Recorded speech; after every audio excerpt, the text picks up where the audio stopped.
अस्सलाम वालेकुम। हक मौजूद, सर्रा मौजूद। कीअं आहियो साथियो? उम्मीद आहे त तव्हां सभु बिल्कुलु ठीकु हूंदो, आबाद हूंदो। ऐं अॼु असीं हिते मौजूदु आहियूं कराचीअ में नाज़ प्रोडक्शन जे स्टूडियो में। ऐं असांजो तमामु जल्द हिकिड़ो मुनफ़रिद अंदाज़ में, हिकिड़े नए अंदाज़ में एल्बम अची रहियो आहे। नाज़ प्रोडक्शन जे यूट्यूब चैनल ते रिलीज़ थींदो।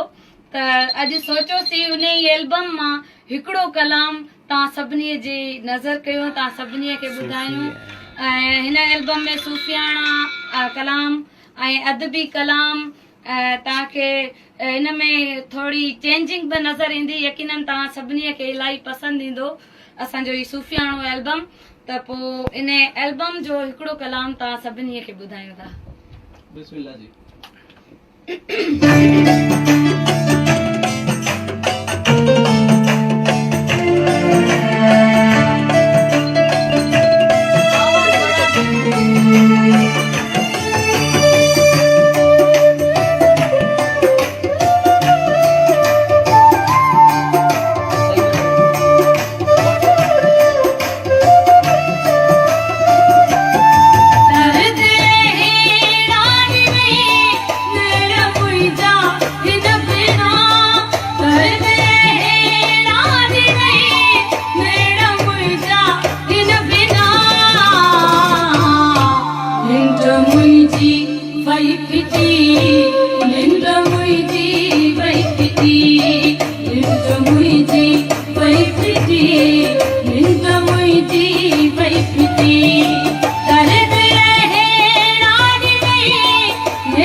वही फिटी निंड मुंहिंजी वही फिटी निंड मुंहिंजी वही फिटी निंड मुंहिंजी वही फिटी दर्द रानी लेण मुंहिंजा हिन बिना दर्द रानी लेण मुंहिंजा हिन बिना निंड मुंहिंजी वही फिटी निंड मुंहिंजी वही फिटी निंड मुंहिंजी वही फिटी निंड मुंहिंजी वही फिटी निंड मुंहिंजी वही फिटी निंड मुंहिंजी वही फिटी।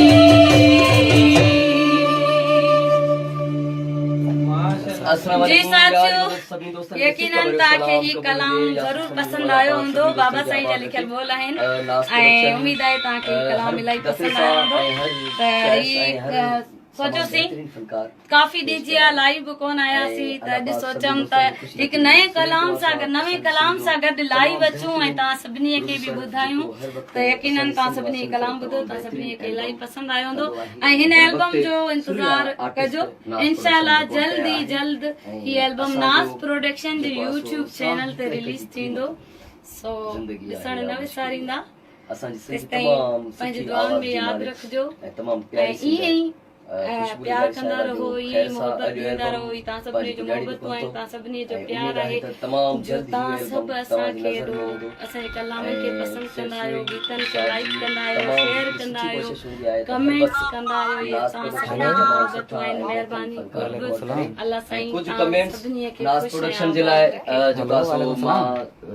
नाज़ प्रोडक्शन जे पेज तां खुशबू लगाई साहिबा खे कुछ कमेंट्स पंहिंजे मुंह सां चवे। पहिरीं ॻाल्हि त सभिनी खे अस्सलाम वालेकुम, हक़ मौजूद। उमेद आहे त तव्हां सभु बिल्कुलु ठीकु हूंदो, आबाद हूंदो ऐं इहा ई दुआ हूंदी आहे त शाल जिते बि हुजो ख़ुशि हुजो, आबाद हुजो। ऐं असांजो ही जेको जीअं त पहिरीं बि नाज़ प्रोडक्शन में मुंहिंजो एल्बम अची चुको आहे जेको तव्हां सभिनी हुनखे ॾाढो पसंदि कयो, जंहिंमें काफ़ी सारा कलाम हुया। तव्हां सभिनी तरफ़ां इलाही सुठी मोट मिली। त हिकु भेरो वरी असांजो सूफ़ियाणो एल्बम जेको नाज़ प्रोडक्शन मां रिलीज़ थींदो, हुनजी अॼु रिकॉर्डिंग हुई हिते कराचीअ में। सो इंशाल्लाह अन करीब जल्दी असांजो ही एल्बम नाज़ प्रोडक्शन जे यूट्यूब चैनल ते तव्हांखे ॾिसण लाइ ज़रूर मिलंदो। जी बिल्कुल, असांजे हिन एल्बम में सिंध धरतीअ जा बि कलाम आहिनि ऐं मारवाड़नि जे नाव बि कलाम आहिनि। हिन एल्बम में तव्हांखे मुख़्तलिफ़ शयूं ॿुधण में ईंदियूं। सिंध धरतीअ जा कलाम, सूफ़ियाना कलाम, अदबी कलाम ऐं यकीनन तव्हांखे ज़रूर पसंदि ईंदो।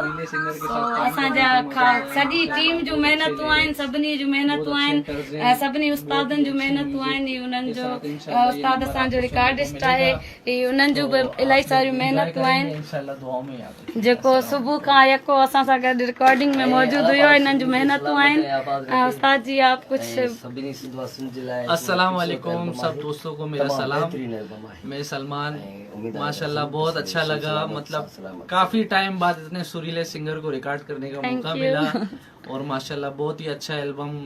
बाबा की लिरिक्स, शायरियाँ, तर्जें, दुने, म्यूजिक, मतलब हर हवाले से ये एल्बम भरपूर है। इंशाल्लाह मैं उम्मीद करता हूँ कि आप जितने सब दोस्त साथी हैं जब सुनेंगे तो एंजॉय करेंगे इस एल्बम को। दुआओं में याद रखिएगा। अस्सलाम वालेकुम। जी साथियों, ठीक है, इंशाल्लाह वरी के नेक्स्ट टाइम के इवेंट वगैरह में इंशाल्लाह लाइव अचबो। तेसि ताईं पंहिंजे दुआनि में यादि रखिजो ऐं ईअं ई मोहबत कंदा रहो, ईअं ई कलामनि खे पसंदि कंदा रहो। महिरबानी तव्हां सभिनी जूं लख थोरा कुर्ब।